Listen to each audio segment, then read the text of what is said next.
Hello, welcome to Business Week, the program that brings you top business stories that made the headlines during the course of this week, including special news features, market data, interviews, and much more. Welcome to the show.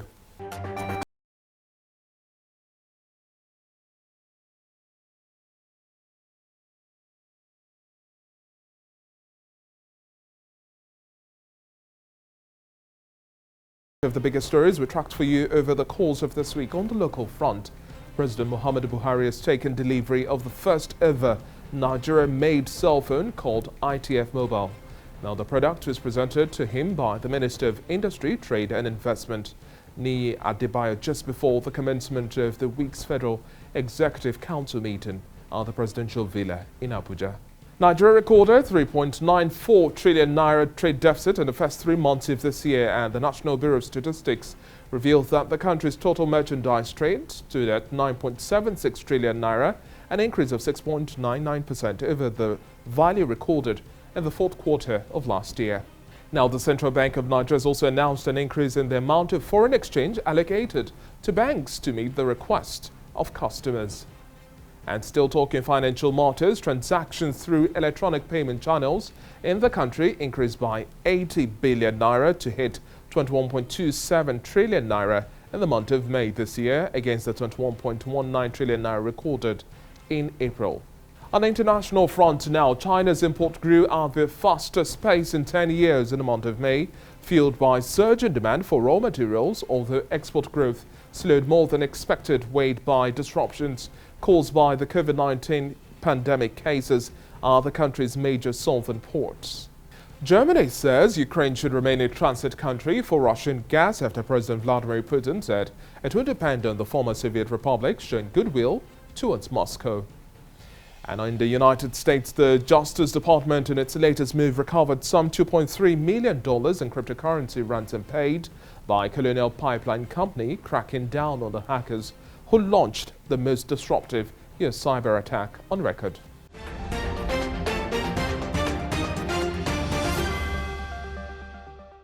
Well, it's now time to bring you special packages by our correspondents. Now, in this first report, we'll take a look at the back and forth following the government suspension of Twitter amid the masses' rage.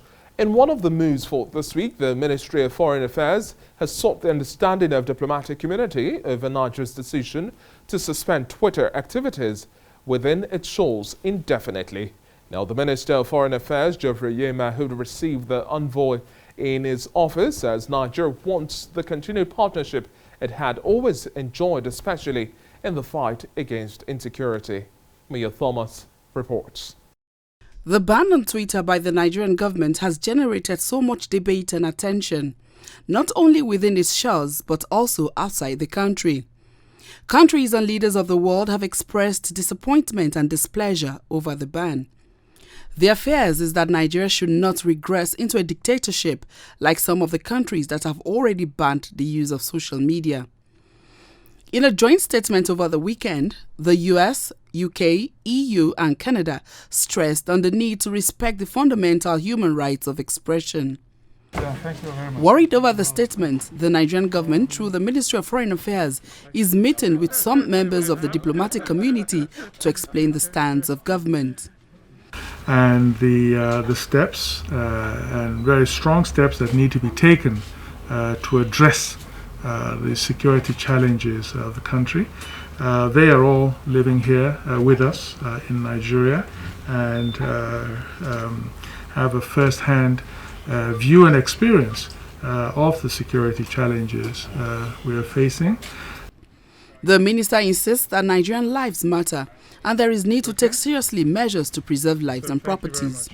Social media are good for communication, dissemination of information, but like everything else, it can be used to do good and it can be used to do bad. And unfortunately, the bad, but social media is often used to commit, has very dire consequences on human lives and property, and in our case also threatened the unity of the country. We did speak about the issues of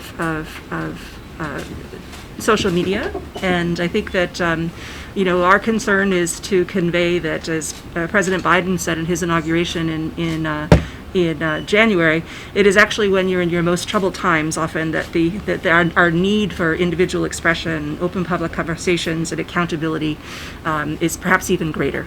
But we are here as partners who want to see Nigeria succeed. We want to see this place in a unified, peaceful, and prosperous.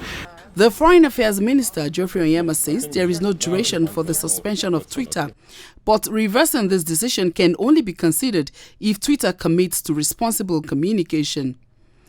Despite explanations made, it appears the diplomatic community has not changed its stance, as reflected in the statement issued over the weekend. Yeah, but we remain firm in our position that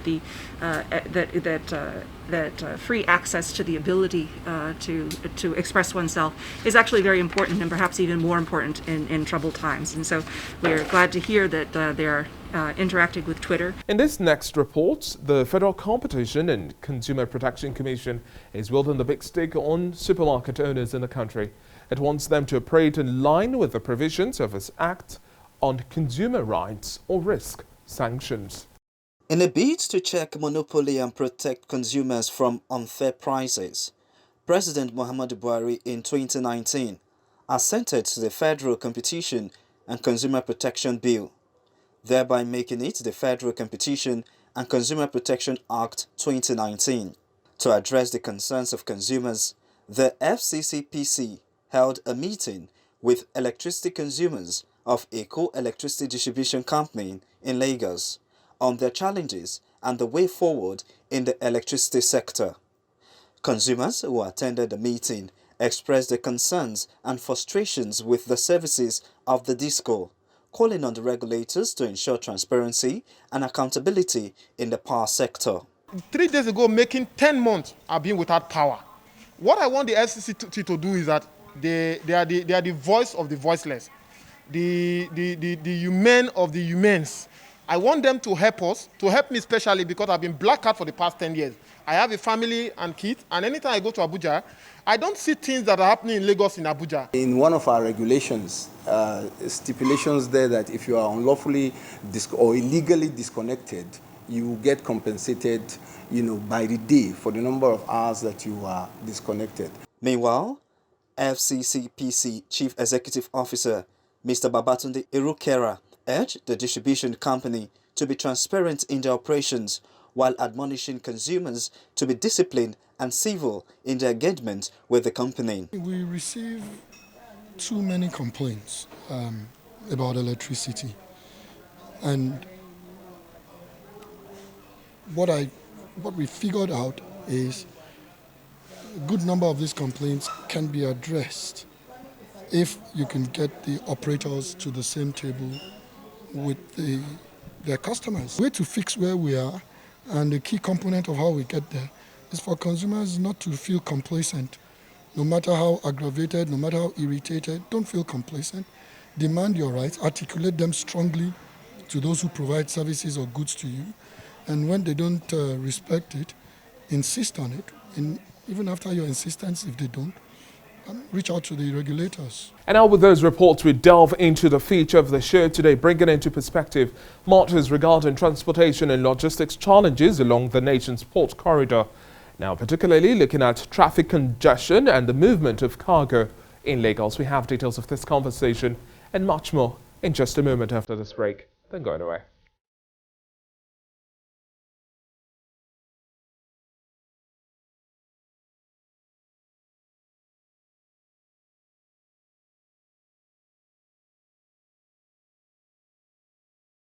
Many thanks for still staying with us. Let's crux of today's discourse. We will take this report from Ifunanya Eze and a coverage of the electronic truck call-up system, which is yet to address the problem that necessitated the setting up of the Eto queuing platform. 3 months on, the roads are still congested, while extortion and abusive processes prevail.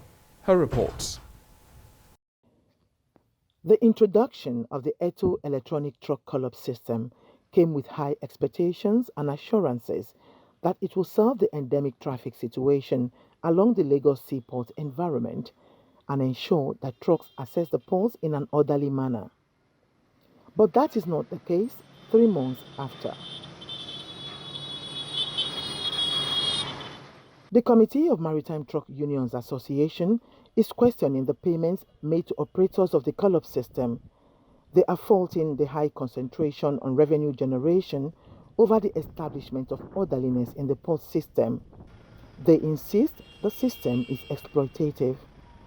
In recent times, it has changed from what we thought is going to be to something else. One, the initial agreement was that we are going to be paying 10,000 naira to access the port within 24 hours. Now we have been charged 31,250,000 naira, and you cannot even access the port in 1 month in some cases. Now you can see the whole road is flooded with trucks. What they told us is that they will be able to see the road from their from their office, and they will release vehicles based on the requirements of the terminal. And in 10-15 minutes, you are already at the terminal. But it is not the case. You can see vehicles on the road staying here for weeks, for months, not being able to access the port. The port, the terminal operators, AP Mola, for example, because we are in Apapa, is not helping the matters either. Each time you get there, they are either not working or they are filled to capacity or something. So the MPA and this TTP, we can see a semblance of compromise or a semblance of attempt or conspiracy. If Eto has succeeded in anything so far, it's just generating money for the government. If that is the essence for which it was set up, well, good and fine for them. But for we in the industry, it hasn't yielded the desired result. It has compounded our problems. The truck operators maintain that misplacement of priorities and lack of adequate infrastructure to drive the call-up system has opened up lapses that is fueling corruption. You see people cutting corners and they are making it. You see corruption increasing day and night. You see the checkpoints increasing every now and then. The promises of Eto of 10,000 is not what is on ground. We know it's not what is on ground. There are a lot of trucks that have generated Eto, but up to today have not had access to the ports. Agencies of government, the Lagos State government, the Nigerian Port Authority, and the Eto, contracted by Nigerian Port Authority, they are always at various points extorting our people, point by point, toll gate, from Jora Sifax here up to the port gate here. You have about 12 checkpoints where truckers are extorted to the tune of 5,000-10,000 naira per point. You need to, after paying it to 31,000 naira, you need another 40,000 or 50,000 naira to access the port. They also contend that the excesses of government officials and security operatives in the seaport environment is another major sore point that continues to frustrate the transport logistic framework in the Lagos Seaport Corridor. And now joining me to discuss this development and much more is Adeyinka Aroyo, National Organizing Secretary of the Committee of Maritime Truck Unions Association. Good to have you on the show today. The prevailing sentiment on ground is that electronic truck call-up system is yet to address the problems that necessitated the setting up of the Eto queuing platform in the first place. What do you think are the intrinsic issues underlining this inefficiency? Well, thank you for having me. Once again, my name is Adeyinka Aroyo. I am the National Organizing Secretary for Council of Maritime Transport Unions and Association. This is a collaboration of 7 associations in the transport industry. The problem we are having is that this TTP, Truck Transit Park Limited, the coordinator or the management team for the electronic truck operation system, Eto, does not have the agenda of solving the problem. The agenda is about revenue generation, and that is where we are here now. In view of this, if we have to pay for going to the port, the question is why? We have to pay 10,000 naira as agreed by all of us because we want to solve this problem. We are just thinking, okay, if we are parting with 10,000 naira for the sake of approaching the port with ease and solving the traffic gridlock on the road, because a lot of issues are associated with this traffic gridlock. For example, the residents association are suffering so much within Apapa. They stay in the traffic for hours and a lot of problems on the road, highway robbery, traffic robbery, etc. beyond our going to the port to do our business, we should also think of the fact that some people are in traffic going to their houses and their offices. And we feel, okay, if we are going to part with 10,000 naira to be able to achieve this for all agencies of government involved, let's do it. And that is why transporters, the associations, we all agree, let us be paying 10,000 naira as stated by the electronic, by TTP, the Truck Transit Park Limited. Since we have started paying this 10,000 naira, no problem has been solved. It means the agenda is on revenue generation. And let me tell you, NPA is coming up with this revenue generation agenda because we have denied them the generation of revenue from a means before. Before now, some 7-8 years ago, NPA came up with a sticker, safety regulation sticker, which is 10,000 naira per truck. Yes, if it is about safety, we want safety. We want to ensure that our trucks have the international standard. But why do we have to pay? Why do we have to pay 10,000 naira? So we approached the court, and the court has placed an injunction on this pending the determination of the suit. So NPA has been denied a lot of revenue through this means in the last 7 years. This is another way to ensure that they are able to generate revenue from us. And we agreed to this 10,000 naira. From 10,000 naira, it is now 31,000 naira, which means the agenda is towards generating a revenue. What does this TTP have to offer? All the garages they are charging 10,000 naira for as satellite garages belong to private individuals. Nothing from TTP. The road belongs to the federal government. The enforcement team, a collaboration with Lagos State government, who has nothing to offer beyond towing and impounding vehicle and levying charges that are not known to law. Up till now, they have not told us how much is the penalty for vehicles impounded by abandon. There's an agency of government you call abandon. They just come to the wharf corridor, drag our drivers out of their vehicle, and take their vehicle away to a park in Ijora where they impound them, charging 250,000, 350,000 naira. Our association has written to them, tell us how much is the penalty for violating your rules, and what constitutes or what are articles that you put together to call a vehicle abandoned. Up till now, there's no response, and they keep doing that. They do that with military, they do that with the use of touts and etc. Now, if the problem of Apapa gridlock and free flow of traffic into Apapa is to be solved, we want electronic medium of doing it. But this TTP and ETO project is not addressing this problem at all. There's nothing electronic in this beyond the revenue generation. And now, still talking about charges, let's look at the differential in charges and what plays out despite the ETO system. You've raised issues about inexplicable charges and the perceived notion of extortion. Really, what do you think is fueling this sentiment? Let me just give you a brief analysis. Between February 27th, 2021 and yesterday, June 9th, that ETO has been existing within the port corridors. 102 days. ETO charges 31,000 naira per truck and an average of 5,000 trucks per day. They don't care whether these trucks get into the terminal or deliver their cargoes or whatever, but they have collected the money and they are satisfied with that. This comes to an average of 150 million naira per day. And so far, what ETO has been able to generate is between 13 and 15 million naira, 15 billion naira, without anybody checking them. Who is collecting this money? What is this money meant for? And what have we achieved by this? Initially, they agreed on 10,000 naira per truck, which means you pay the satellite garage owner 5,000 naira and 5,000 naira to other agencies of government and administration. But as it is now, the satellite garage will still charge 10,000 naira. The brigade will charge another 10,000 naira. They're expecting you to do verification of your documents for 6,000 naira and to match your TDO with your container. All these illicit charges, we seem not to understand. And it is aimed at extorting us. Beyond this, you still have to pay to traffic enforcement agencies on the road from point to point. And this gave room for the issue of priority that we are talking about. Instead of going through all this stress, still staying 3 weeks outside or at the satellite or at the brigade, why not just pay to the agency of government on the road and move directly? And this is why you see some vehicles registering with top government officials, remaining under their coverage.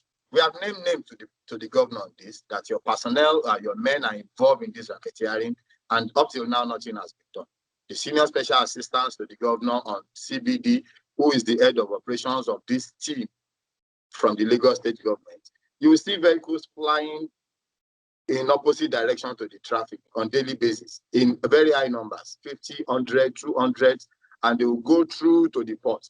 The barriers that the ETO says they place in Apapa is always open for them without any due process. And while they are doing this in Apapa, because they are able to do about 200-300 on daily basis irregularly, because there are still barriers there. But in Tinkan, there is no facility of ETO. Yeah, they charge the same amount and they charge the same thing. They are not familiar with the peculiarity of the terminals we have in these various ports. What do you think we can also do to change the narrative as we also attempt to automate port processes and the logistics value chain in its entirety? This is the conversation across board globally. The way out of this is known to everybody, but they lack the will to achieve this because they want to keep extorting truckers. Shipping companies are regulated by Nigeria Shippers Council, and they continue to charge demurrage on every container that is outside their terminal. They charge demurrages, they charge rent, even when the cause of holding this container is their fault. For example, you have to return empty containers to holding bay. If you get to an holding bay belonging to Max Line now, and they tell you there is no space, there's no space, that can take you another 1 week before they say they have space. And this period of 1 week, that is no fault of yours, that is the fault of the owner of the container. They keep charging between 10 and 20,000 naira per day. So shipping companies are comfortable making more money even when the containers are outside and the roads are locked.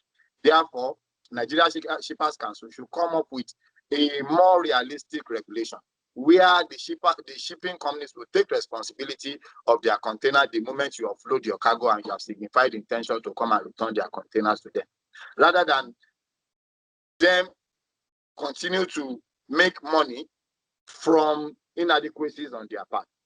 If you have containers to drop with them, their containers are holding your vehicle. Without dropping this container, you cannot do another job, and the container will still remain on your truck in some instances 2 weeks, 3 weeks, 1 month, and they pay you no money for this. Rather, they charge the importer demurrage.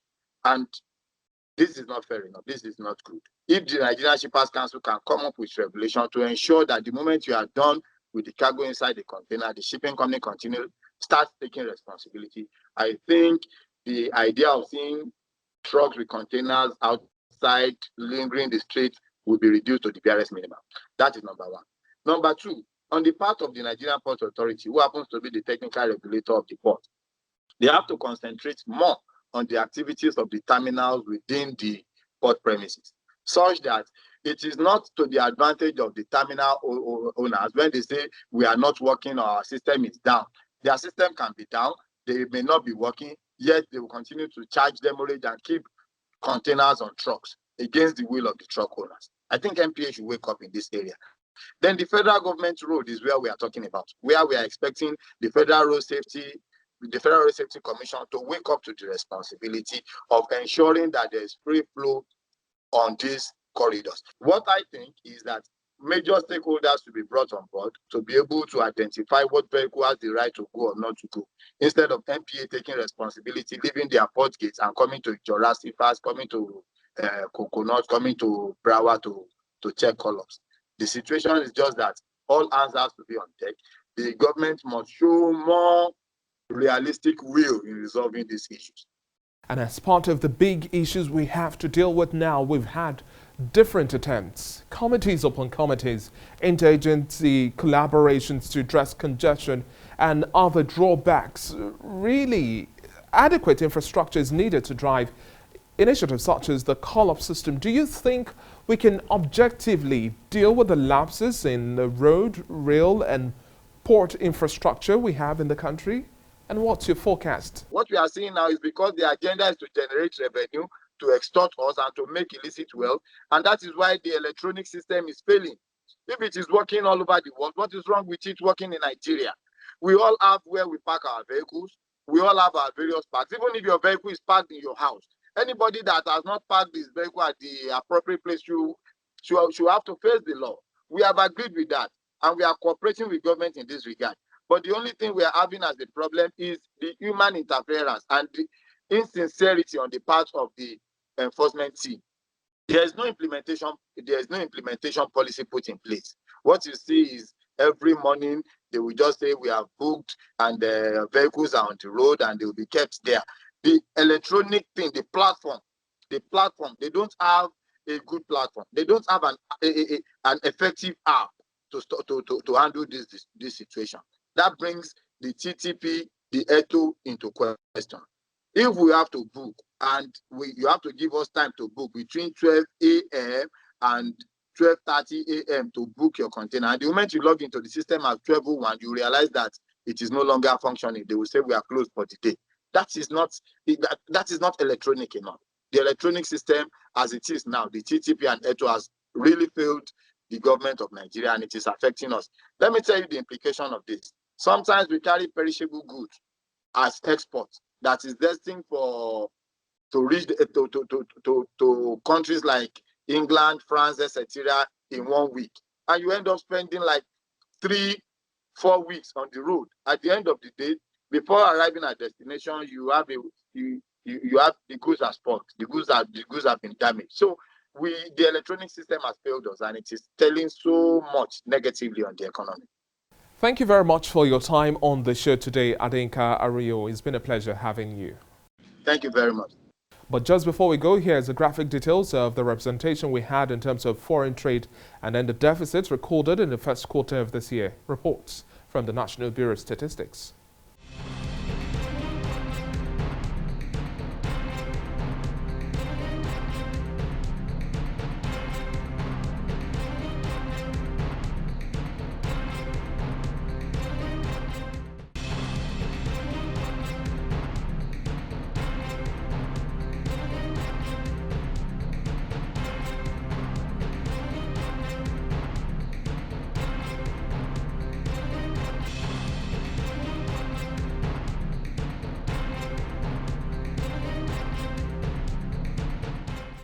And that's it on this edition of Business Week. Many thanks for watching so far. Do enjoy the rest of your weekend.